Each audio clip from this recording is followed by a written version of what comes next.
Hello student, today we are going to discuss about force and law of motion of chapter 9th class.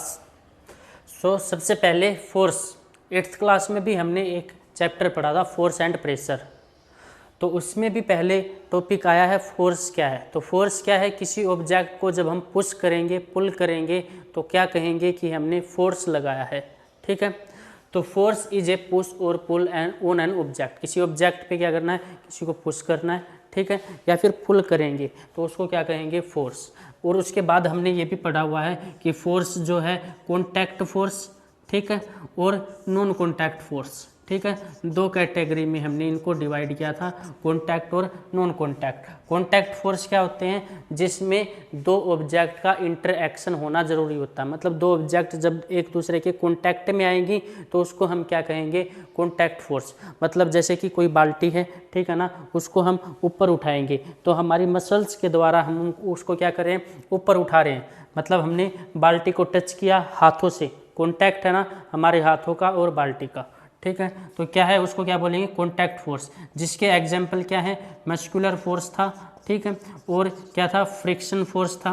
Friction force मतलब दो object के contact में आने के कारण जब रब होंगी, जब दो ऑब्जेक्ट रब होंगी तो उसको क्या बोलेंगे, फ्रिक्शन फोर्स। ठीक है, तो फ्रिक्शन फोर्स भी किसका एग्जाम्पल था, कॉन्टैक्ट का। नॉन कॉन्टैक्ट फोर्स जिसमें दो ऑब्जेक्ट इंटरएक्ट नहीं होती, एक दूसरे के टच में नहीं होती, फिर भी फोर्स लगता है, जैसे कि ग्रेविटेशनल फोर्स। ठीक है, ग्रेविटेशनल फोर्स, ठीक है, या फिर दूसरा एग्जांपल है इलेक्ट्रोस्टैटिक फोर्स। इलेक्ट्रोस्टैटिक फोर्स कौन सा होता है, जो चार्ज पार्टिकल्स के बीच में लगता है।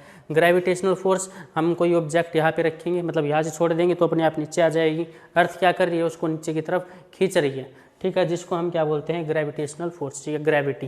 ठीक है, इलेक्ट्रोस्टैटिक फोर्स ये भी किसका एग्जांपल है, नॉन कॉन्टैक्ट का। ठीक है, उसके बाद हम पढ़ेंगे इफेक्ट ऑफ फोर्स या नेचर ऑफ फोर्स। फोर्स क्या क्या कर सकता है, ठीक है ना, इफेक्ट या प्रॉपर्टी,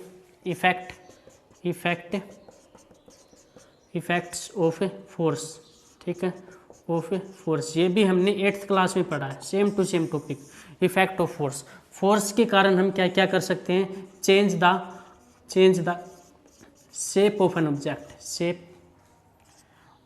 ऑब्जेक्ट, ठीक है, किसी ऑब्जेक्ट की शेप हम चेंज कर सकते हैं। ठीक है, ऑब्जेक्ट की क्या करेंगे, शेप हम चेंज कर सकते हैं, या किसी ऑब्जेक्ट की हम स्टेट भी चेंज कर सकते हैं। शेप कैसे चेंज करेंगे, जैसे रेक्टेंगुलर में है, ठीक है, हमने इसको क्या है, फोर्स लगा के किसी में बना दिया सिलेंड्रिकल। ठीक है, तो हम किसी भी ऑब्जेक्ट की शेप चेंज कर सकते हैं और उसकी हम स्टेट भी चेंज कर सकते हैं। ठीक है, सेकंड क्या है, सेकंड है चेंज द स्टेट। ठीक है, स्टेट ऑफ एन ऑब्जेक्ट से, स्टेट मतलब उसकी पोजीशन चेंज कर सकते हैं, रेस्ट से मोशन में लेके आ सकते हैं। एक फुटबॉल है, ठीक है, यहाँ पे रखी हुई है, फुटबॉल को क्या किया मैंने, फुटबॉल है, ठीक है, रेस्ट में है, जब मैंने इसको किक किया, ठीक है ना, जब इसको किक करेंगे क्या होगा, ये मोशन में आ जाएगी। ठीक है, मतलब रेस्ट से मोशन में। और कोई ऑब्जेक्ट आपकी, कोई फुटबॉल आपकी तरफ आ रही है, आपने क्या किया, इसको रोक लिया फोर्स लगा के, तो क्या किया, मोशन से रेस्ट में भी लेके आ सकते हैं। फोर्स के कारण हम स्पीड को क्या कर सकते हैं, इंक्रीज और डिक्रीज। ठीक है, इंक्रीज और डिक्रीज भी कर सकते हैं। ठीक है, फोर्स की स्पीड हम इंक्रीज एंड डिक्रीज, ठीक है, इंक्रीज और डिक्रीज भी कर सकते हैं। कैसे, एक फुटबॉल है, धीरे धीरे जा रही है, मैंने उसको किक मारी तेज से, उसकी स्पीड बढ़ गई। एक फुटबॉल आ रही है, मैंने उसको हल्का सा पैर से रोका, ठीक है, हाथ से रोक लिया, उसकी स्पीड क्या हो जाएगी, डिक्रीज हो जाएगी। ठीक है, तो ये क्या है, फोर्स के इफेक्ट। पहला क्या है, शेप चेंज कर सकता है, स्टेट चेंज कर सकता है, ठीक है, और उसके बाद है स्पीड इंक्रीज डिक्रीज कर सकता है, रेस्ट से मोशन में लेके आ सकता है, ठीक है, और मोशन से रेस्ट में लेके आ सकता है ऑब्जेक्ट को। ठीक है, इसके नोट्स मैं आपको PDF के थ्रू प्रोवाइड कराऊंगा। ठीक है, यहाँ से आप इन टॉपिक्स को समझ सकते हो। ठीक है, उसके बाद है आपका बैलेंस फोर्स और अनबैलेंस्ड फोर्स। बैलेंस्ड फोर्स और अनबैलेंस्ड फोर्स। बैलेंस्ड फोर्स क्या होता है, ठीक है, बैलेंस्ड फोर्स क्या होगा, मान लो किसी ऑब्जेक्ट पे 3-4 डायरेक्शन में फोर्स लग रहे हैं और हर डायरेक्शन में फोर्स इक्वल लग रहे हैं, ठीक है। मान लो कोई एक यहाँ पे ऑब्जेक्ट है, इसको इस साइड यहाँ से कोई खींच रहा है 5 न्यूटन से, यहाँ भी इसको खींच रहा है 5 न्यूटन से, इस साइड भी 5 न्यूटन से खींच रहा है, इस साइड भी 5 न्यूटन से। हर डायरेक्शन में फोर्स क्या है? सेम, मतलब हर डायरेक्शन में इक्वल फोर्स लग रहे हैं, तो इसको क्या कहेंगे? बैलेंस फोर्स, ठीक है। बैलेंस मतलब एक समान। बैलेंस फोर्स क्या होंगे? If the resultant of all force, if the resultant, balance force को क्या लिखूंगा? If the resultant of all force acting on object is zero, acting on object is zero. अगर रिजल्टेंट इनका जीरो होगा, मान लो देखो 4 फोर्स लग रहे हैं, सभी का रिजल्टेंट क्या है? जीरो, तो उसको हम क्या कहेंगे? Balance force. जब एक ऑब्जेक्ट पे हर डायरेक्शन में, जैसे 3 डायरेक्शन में लग रहे हैं तो तीनों डायरेक्शन में सेम फोर्स लगेगा, तो बैलेंस फोर्स कहेंगे। अब मुझे बताओ, बैलेंस फोर्स में क्या ऑब्जेक्ट मूव करेगी? नहीं करेगी, क्योंकि हर डायरेक्शन में क्या है? हर डायरेक्शन में फोर्स सेम लग रहा है, तो ऑब्जेक्ट किस में रहेगी? रेस्ट में, ठीक है। In balance force object is in rest position में रहेगी, डो नॉट मूव करेगी नहीं, ठीक है, डो नॉट मूव। इसको हम क्या कहेंगे? Balance force. या हम इसको 8th क्लास में हमने इक्विलिब्रियम फोर्स पढ़ा था, ठीक है। इक्विलिब्रियम मतलब एक समान फोर्स। जब किसी ऑब्जेक्ट पे एक समान फोर्स लगता है तो उसको हम क्या बोलते हैं? बैलेंस फोर्स बोलते हैं, या इक्विलिब्रियम फोर्स। और याद रखना, बैलेंस फोर्स में ऑब्जेक्ट मूव नहीं करती, जहाँ रखी है वही रखी रहेगी। मतलब उस ऑब्जेक्ट पे हम फोर्स तो लगा रहे हैं पर वो मूव नहीं हो रही, ठीक है। तो उसके बाद आता है अनबैलेंस फोर्स।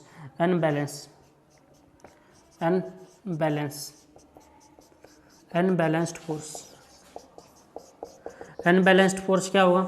जब किसी, if the resultant of all force acting on object is not zero, if the resultant of all force acting on object is not zero, ठीक है, जीरो नहीं होगा, उसको क्या बोलेंगे? Unbalance force. मान लो आपके पास एक ऑब्जेक्ट है, ठीक है ना, और यहाँ से एक जो लड़का यहाँ से 5 न्यूटन फोर्स लगा रहा है, ठीक है, यहाँ से लगा रहा है 4 न्यूटन फोर्स, ठीक है। अब देखो, इस साइड फोर्स अलग, यहाँ भी फोर्स अलग है। न्यूटन जो लिख रहा हूँ ना, ये मैग्नीट्यूड है। फोर्स को हम न्यूटन में मेजर करते हैं, ठीक है।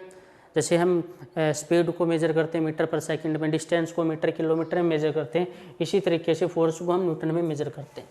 अब बताओ, अब इसके फोर्स क्या है? सेम तो नहीं लग रहा ना, एक साइड 5 है, एक साइड 4 है, ठीक है। तो ये क्या है? अनबैलेंस फोर्स, ठीक है। या फिर 3 डायरेक्शन में भी हो सकता है। यहाँ पे लगाओ 3 न्यूटन लग रहा है, तीनों की क्या है? डायरेक्शन अलग अलग है, ठीक है, सॉरी अलग अलग मैग्नीट्यूड का फोर्स लग रहा है, ठीक है। तो इसको क्या बोलेंगे? Unbalance force. जब अगर रिजल्टेंट फोर्स जो है ना, अगर आपका रिजल्टेंट फोर्स जीरो ना हो तो उसको हम क्या कहेंगे? उसको कहेंगे अनबैलेंस। अब इसमें रिजल्टेंट कैसे निकालेंगे?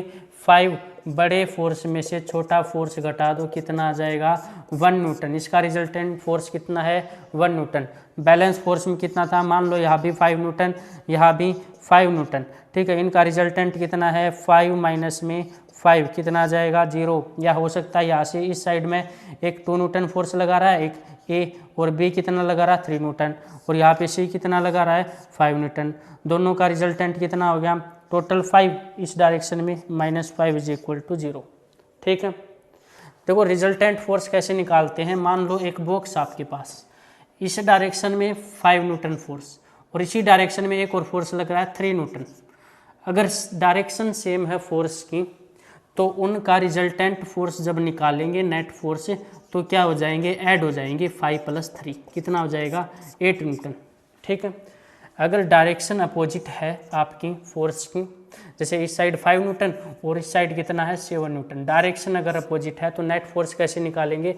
बड़े फोर्स में से छोटा घटा दो, कितना आ जाएगा? 2 न्यूटन, ठीक है। तो अनबैलेंस फोर्स में रिजल्टिंग फोर्स क्या होगा? 0 नहीं होगा, ठीक है। और ऑब्जेक्ट क्या करेगी? मोशन में, ठीक है। ऑब्जेक्ट इसमें आ जाएगी, मोशन में आ जाएगी, मूव करेगी, ठीक है। किस साइड मूव करेगी? जिस साइड ज़्यादा फोर्स लग रहा है, ठीक है ना। अब इस केस में बताओ, यहाँ पे ए तो लगा रहा है 7 न्यूटन फोर्स, बी लगा रहा है 5 न्यूटन फोर्स, ये बॉक्स किस साइड मूव करेगा, लेफ्ट साइड में मूव करेगा, क्योंकि 7 न्यूटन फोर्स ज़्यादा है, जिस साइड ज़्यादा फोर्स लगेगा उस साइड ऑब्जेक्ट मूव करेगी, ठीक है। तो उसको हम क्या बोलेंगे, अनबैलेंस फोर्स, ठीक है ना। अभी तक क्या पढ़ा, फोर्स क्या होता है, किसी ऑब्जेक्ट को पुश और पुल करते हैं तो फोर्स, ठीक है। इफेक्ट क्या क्या है, वो शेप चेंज कर सकता है, उसका साइज चेंज कर सकता, मतलब उसकी स्टेट चेंज कर सकता है, स्पीड को इंक्रीज डिक्रीज कर सकता है, मोशन से रेस्ट में ला सकता है, रेस्ट से मोशन में लेके आ सकता है, ठीक है। उसके बाद बैलेंस अनबैलेंस फोर्स क्या होते हैं, बैलेंस देखो नाम से ही है डेफिनेशन, बैलेंस में क्या होगा कि ऑब्जेक्ट हर डायरेक्शन में फोर्स क्या लगेगा, एक समान लगेगा, ठीक है। और अनबैलेंस में क्या हो जाएगा, एक साइड ज़्यादा फोर्स हो जाएगा, ठीक है। तो उसके बाद है आपका न्यूटन फर्स्ट लॉ, ठीक है। न्यूटन ने तीन लॉ दिए थे, पहला लॉ क्या है वो हम पढ़ेंगे, ठीक है। न्यूटन फर्स्ट लॉ में न्यूटन ने पहली बात बताई, ठीक है, 3 बात बताई थी। उसने पहली बात क्या बताई कि अगर कोई ऑब्जेक्ट रेस्ट में है तो रेस्ट में ही रहेगी, मोशन में है तो मोशन में ही रहेगी। कब तक रहेगी, जब तक उस पर कोई एक्सटर्नल फोर्स नहीं लग जाता, ठीक है। मतलब जब तक मान लो कोई ऑब्जेक्ट यहाँ पे कोई ये है आपका वाइट बोर्ड, ठीक है। अब क्या है ये रेस्ट में, ठीक है, तो ये रेस्ट में ही रहेगा। एक्सटर्नल फोर्स का मतलब कोई इस पे बाहरी फोर्स, जैसे कि मैं लगाऊं इसको, मैं इस तरीके से मूव करूं, यहाँ से ऊपर की तरफ मूव करूं, तो मैं क्या कर रहा हूं, इस पे एक्सटर्नल फोर्स लगा रहा हूं, ठीक है। तो जब तक मैं कोई फोर्स नहीं लगाऊंगा तब तक तो क्या है, ये क्या है आपकी रेस्ट में, ये वाइट बोर्ड रेस्ट में ही रहेगा, ठीक है। अगर कोई ऑब्जेक्ट मोशन में, जैसे स्पेस में कोई ऑब्जेक्ट आपने क्या की फेंक दी, तो वो क्या है वो मोशन में ही करती रहेगी जब तक उस पर कोई फोर्स नहीं लगेगा, ठीक है। स्पेस में हमारे अर्थ के बाहर कोई ऑब्जेक्ट मूव फेंक दिया आपने, मूव करती रहेगी, जब तक मूव करेगी जब तक उसके आगे आप कोई फोर्स नहीं लगा दोगे, आप उसको रोक नहीं लोगे, ठीक है। तो क्या है फर्स्ट लॉ क्या बताया, बड़ा ही सिंपल था, when object is in rest, when object is in rest is always is in rest, always is in rest, and when object is in rest is always in rest, and when object is in motion always in motion, always in motion, unless जब तक, unless main बात है, unless there is no external force applied on it, ठीक है। Main बात क्या है, जब तक उस पर कोई एक्सटर्नल फोर्स नहीं लग जाता तब तक वो रेस्ट में है तो रेस्ट में ही रहेगी, मोशन में है तो मोशन में ही रहेगी, ठीक है।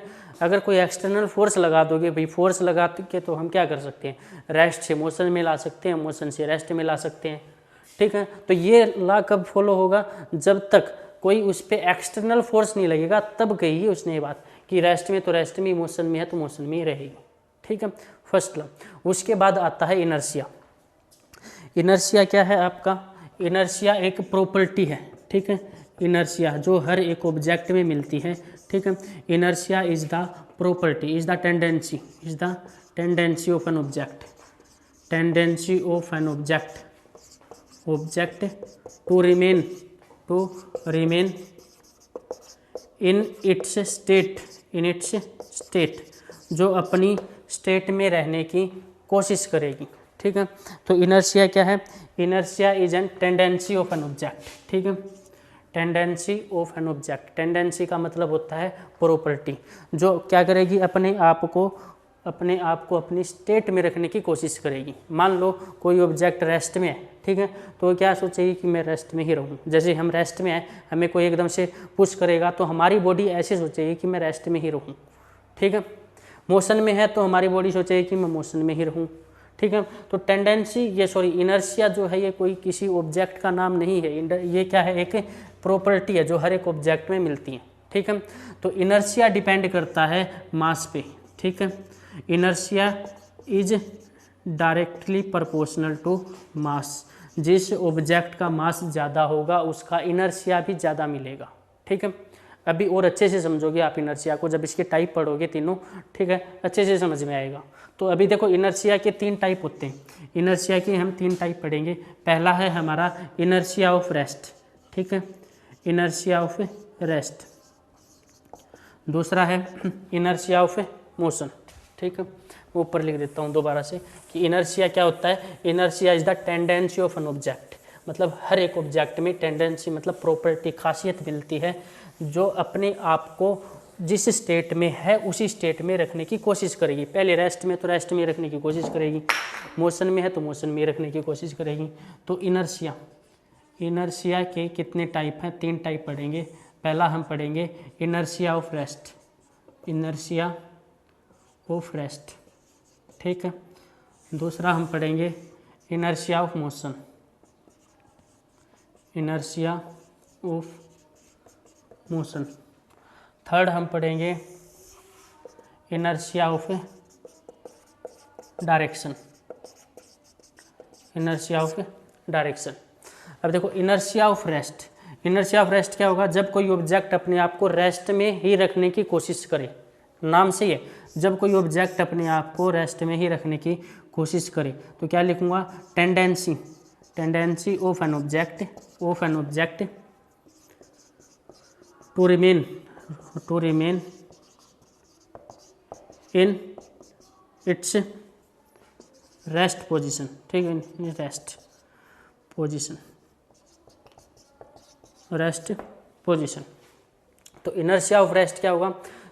Tendency of an object to remain in its rest position, मतलब रेस्ट पोजिशन में ही रखने की कोशिश करें। फॉर एग्जाम्पल, जैसे कि मान लो हम क्या है एक गाड़ी में बैठे हैं, ठीक है, बस में बैठे हैं।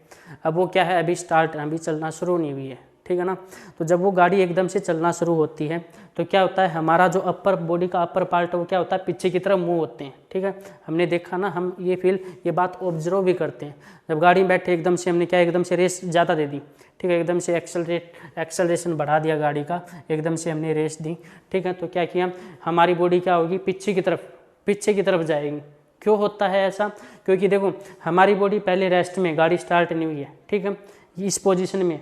अब गाड़ी आगे निकलेगी तो हमारी बॉडी क्या सोचेगी कि पहले वाली पोजीशन में रहूं।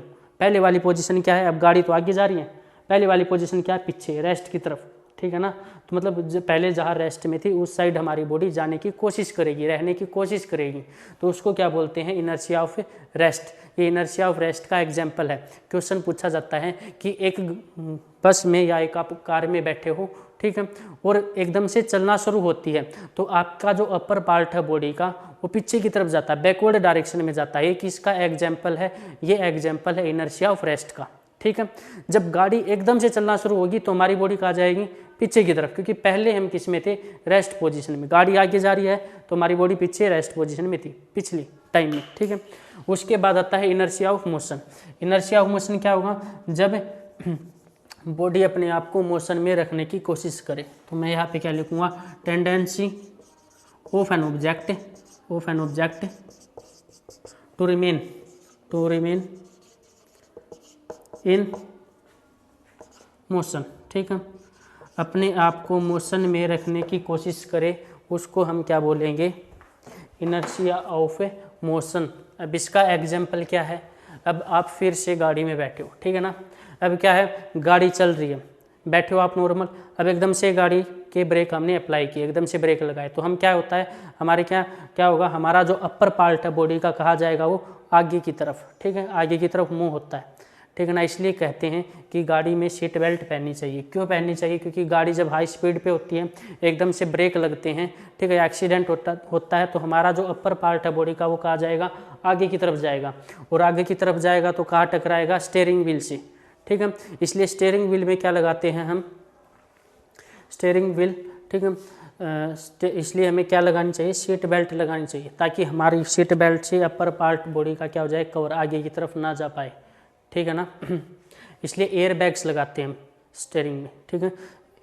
तो इनर्शिया ऑफ रेस्ट क्या है? जब बॉडी रेस्ट में रहने की कोशिश करे। इनर्शिया ऑफ मोशन क्या है? जब बॉडी मोशन में रहने की कोशिश करे। एक्चुअल में क्या हो रहा है? देखो अब हम गाड़ी में बैठे हैं, हमारी बॉडी क्या है? मोशन में है, बाहर की चीज़, बाहर के रिस्पेक्ट में, ठीक है। अब क्या है, हमारी बॉडी क्या सोचेगी कि मैं मोशन में ही रहूं। अब गाड़ी ने तो एकदम से ब्रेक लगा ली, ठीक है, गाड़ी में तो क्या हुआ एकदम से, जैसे ये आप, ठीक है, गाड़ी जा रही है ऐसे, गाड़ी तो ब्रेक लगाएगी, आपकी बॉडी भी क्या है ऐसा सोचेगी मैं मोशन में ही रहूँ, तो क्या है बॉडी आपकी आगे की तरफ, गाड़ी रुक जाएगी पर बॉडी आपकी क्या होगी, आगे की तरफ जाएगी, ठीक है, अपर पार्ट बॉडी का क्या होगा, आगे की तरफ, ठीक है, फॉरवर्ड डायरेक्शन में आपको फील होगा, ठीक है। तो वो किसका एग्जाम्पल है, इनर्शिया ऑफ मोशन का। इनर्शिया ऑफ रेस्ट का एग्जाम्पल क्या था, पीछे की तरफ जाना। जब गाड़ी एकदम से चलना शुरू होती है तो आपकी बॉडी क्या जाती है, पीछे की तरफ, ठीक है। और इनर्शिया ऑफ मोशन में क्या था कि जब गाड़ी एकदम से रुकती है, चलती हुई एकदम से रुकती है तो आपकी बॉडी आगे की तरफ आती है, तो वो क्या है आपका इनर्शिया ऑफ मोशन, ठीक है। इनर्शिया ऑफ रेस्ट का एक और एग्जाम्पल है, जैसे कैरम बोर्ड खेलते हैं, ठीक है, कैरम बोर्ड में हमने क्या किया, एक के ऊपर एक हमने रख दी गोटी, ठीक है, और जब नीचे से स्ट्राइक करेंगे तो नीचे वाली निकल जाएगी और ऊपर वाली बाकी बच जाएंगे, ठीक है। तो वो भी किसका एग्जाम्पल है, इनर्शिया ऑफ रेस्ट का। इनर्शिया ऑफ डायरेक्शन में क्या है, इनर्शिया ऑफ डायरेक्शन में tendency of an object, tendency of an object to remain in motion, remain in direction, ठीक है, जो अपने आप को डायरेक्शन में रखने की कोशिश करे तो उसको हम क्या बोलेंगे, इनर्शिया ऑफ डायरेक्शन। इसका एग्जांपल क्या है, हम क्या करेंगे, देखो जैसे गाड़ी जा रही है, ठीक है ना, किसी सैंड पे, और क्या है जैसे ही वो टर्न लेगी तो जो सैंड के पार्टिकल हैं वो क्या होंगे, सीधे इस तरीके से सीधे मूव करेंगे। गाड़ी ऐसे जा रही है, अब गाड़ी ने तो टर्न ले लिया, सैंड क्या होंगे, सैंड के पार्टिकल क्या जाएंगे, सीधे आगे की तरफ जाएंगे, ठीक है। तो क्या है वो इनर्शिया ऑफ मोशन। या फिर हम क्या करेंगे, गाड़ी में बैठे हमने एकदम से शार्प टर्न लिया, ठीक है, तो हमारी बॉडी क्या हो जाती है, दूसरी अपोजिट डायरेक्शन में, ठीक है। तो वो क्या है, इनर्शिया ऑफ डायरेक्शन। 3 पार्ट पढ़े हमने। इनर्शिया ऑफ रेस्ट, इनर्शिया का मतलब होता है कि अपने आप को ठहरे रखना, ठीक है, अपने आप को उसी स्टेट में रखना जिस स्टेट में है, ठीक है। तो इनर्शिया ऑफ रेस्ट क्या होता है, जब ऑब्जेक्ट अपने आप को रेस्ट में रखने की कोशिश करे, ठीक है ना, और जब कोई ऑब्जेक्ट अपने आप को मोशन में रखने की कोशिश करे, इनर्शिया ऑफ मोशन, डायरेक्शन में रखने की कोशिश करे, इनर्शिया ऑफ डायरेक्शन। एक नंबर में एनसीईआरटी में पूछ रखा है कि इनर्शिया मास किस पे डिपेंड करता है, इनर्शिया डिपेंड करता है मास पे, ठीक है। आपसे पूछ लेंगे कि एक कार और एक ट्रक का किस में इनर्शिया ज़्यादा है, ट्रक का इनर्शिया ज़्यादा है क्योंकि उसका मास ज़्यादा है, ठीक है। तो ये आपको चीज़ें याद रखनी है। नेक्स्ट हम पढ़ेंगे न्यूटन सेकंड लॉ।